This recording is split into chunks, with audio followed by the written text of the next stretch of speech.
to ask you, I was asking everyone this evening. Now, what's one ugly truth about yourself you discovered that you have to do internal work with and fix? Oh God, there's so many. It's so funny. I was talking to my assistant Debbie Okay. last week, and Debbie has a 16-year-old and a 19-year-old, and she was like saying her 16-year-old was a mess, and I was like, I was a mess when I was 16. But it's like, I was a mess when I was 19. I was a mess at 30. I'm still a mess at 52. And when I say I'm a mess, I mean that I am a human being struggling with something. There's always something. The big aha I had recently in therapy, one of the biggest ahas, is that Brene Brown has this wonderful acronym, BIG. Okay. What boundaries have to be in place for me to maintain my integrity and make the most generous assumption about you? Big, living a big life. And I live by that. I want to make generous assumptions about people. I don't want to. Everybody's human and struggling with something. What I realized in my last relationship because of therapy is that in being so generous with my ex, making the most generous assumptions about him, I allow my boundaries to be crossed and I compromise my integrity. And that is a pattern of mine. I want to give and I want to give people space and the benefit of the doubt. And I loved him and he was fine. It doesn't, when they're fine, they get away with a lot more. When they're like, fine, They and they're do. turning you the F out. This is BallerAlert. When they're turning you the fuck out, Yes. they get away with more. But that piece, having that aha moment in therapy, and then we're like, I'm talking to him now, and we're processing, and we may get back together. Who knows? He has a lot of work to do. I have a lot of work to do. But conveying that to him, and then saying, I will never do that again. And so, if you want to make this work, these are the boundaries. This is my integrity. And yes, I will continue to make the generous assumptions about you, but I will not allow my boundaries to be invaded and to be crossed. And I will always maintain my integrity. And that's one of the things that I commend you for and that inspires me because in any platform, you're so honest, no matter what viewpoint that you have. And my question for you was this now, a lot of times people come out and they say their viewpoint, especially as celebrities, they're always met with mixed reactions. Yeah. I mean, this week, we had Clayton Clark and Taylor Swift. They had their viewpoints on politics and et cetera. And it was met with mixed reviews. So do you feel like as a celebrity, there's an expectation or there should be like a responsibility to use your platform to speak on societal issues and political issues? I've certainly used mine to speak on various political issues, but I try to make sure that I speak about things that I actually know about and that I have done research about and that I have real information about. One of the things that I really hate the most are my colleagues, other famous people, speaking up and speaking out about things without a clue. I don't actually think that's helpful. It does harm. So I think if you do choose to become politically involved as a famous person, really research. And I think people are saying, do your research.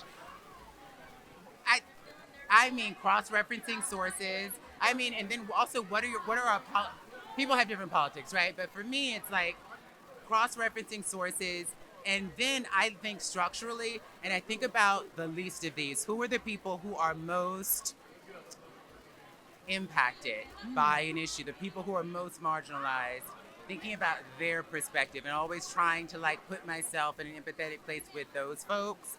And then if I can't do that or if I don't feel like I have a sense of being able to do it responsibly, I just don't say anything. Now, this Sunday, Laverne, you're on the opposite side. You are hosting again. Yes. And I feel like every time that I watch you host, you get better and better and better. So tell me, what do you think is one of the keys to that growth and that success for you that has made you an even better host than when you first had started with E? Well, with everything I do, I always am working to get better at it. I'm incredibly serious about everything I do. If I'm doing it, I've prepared, I've researched, and I'm working to get better at it all the time if I've chosen to do it. And so I'm very critical. I'm probably my harshest critic ever. People have said horrible things about me, but I've said way worse things about myself. And so trying to balance that with having fun and having it be fun for the audience and just being real. And if I'm gonna fangirl out, I saw this review or somebody saying like Laverne wants the celebrity to be her best friend. I actually don't. I really don't. I'm not trying to be the celebrity's best friend. I've met my idols and I'm not trying to hang out with them. Right. I want to kind of keep them my idols, but I do want to respect their work. And if I'm a fucking fan, I'm gonna be a fucking fan. I'm gonna fan out because it's real. And if people find that cringe, it is. I mean, I have to embrace. Sometimes I'm cringe as fuck, but I don't think so. I think you're just excited. but Like, I'm gonna try to be real and be myself. yeah. Like for me, especially as I get older, more myself. I have to be more myself, and then yeah, there's all kinds of things going. I mean, when it's live TV and there's someone in your ear and it's giving you a card and you don't know who's coming, there's all these things. So it's about getting comfortable with all that, being in the moment, having fun, and I'm so excited about Sunday too. But tonight, right now, it's all about Uglies and me as an artist. I've been so blessed. I love being an actor, and it's my first love, and it's what I, you know, want to be known as. But what a blessing to be able to go and host a red carpet or do a podcast or, I've been really, really blessed. And so, this access to other things too. yeah. And as a black trans woman, and I haven't been talking much about being trans lately, but I was thinking about Nava Mao, who's nominated for an Emmy this year for Baby Reindeer, and she's the fourth openly transgender actor to be nominated for a Primetime Acting Emmy. 10 years ago, I became the first. I'm so proud that I'm not the last. And thinking about how important her storyline in Baby Reindeer is, her humanity, and how trans people have been so deeply dehumanized in this current political moment. Our stories are so important, and my transness and my visibility as an openly trans person is actually really important. And me just being a human being, flaws and all, it's important. Before I let you walk away to go inside and enjoy the movie, I want to ask you this. This one gives interview. She gives questions. She gives depth. It's fun, but she goes in. Okay, 8 years in the game this week, so I hope I am doing a good job. I want to last ask you this. Now, being in this industry is not always perfect. It's actually sometimes very ugly, especially when you're an actor, especially when you identify a certain way that isn't conventionally normal, correct, right? How do you yourself make sure that you are holding your head up high and that you are navigating spaces, even in spaces where they may or may not even want you to be in? And what do you think that says to you and your testament as you're opening doors for other people who identify like yourself? Ooh, I try not to focus on. I mean, there have been so many things that I would never talk about, like being misgendered on a set or not great things that have happened to me throughout my career, but after being famous and then all the 20 years before I became famous. And you have to love what you do. You have to love what you do more than anything in the world.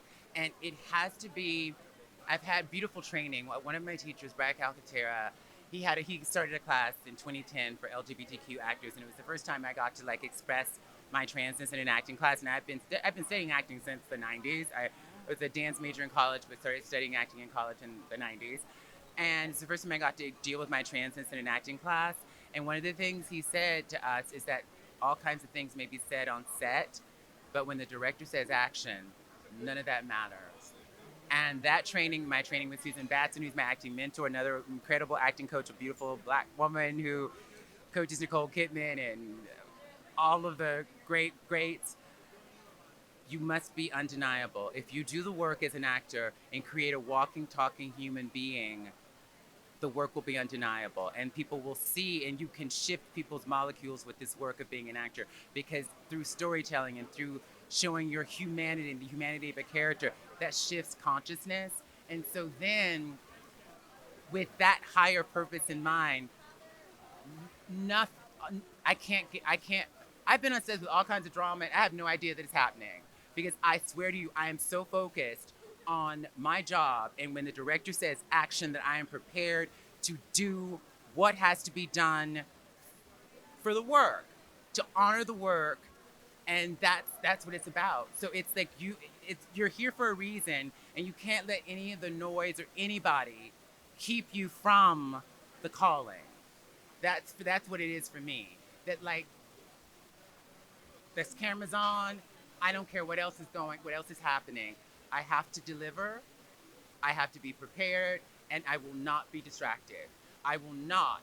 And my first Emmy nomination 10 years ago, some stuff happened on set that I won't talk about. Doesn't matter. First Emmy nomination, first Critics' Choice nomination, And and many I'm here more. now. I love you.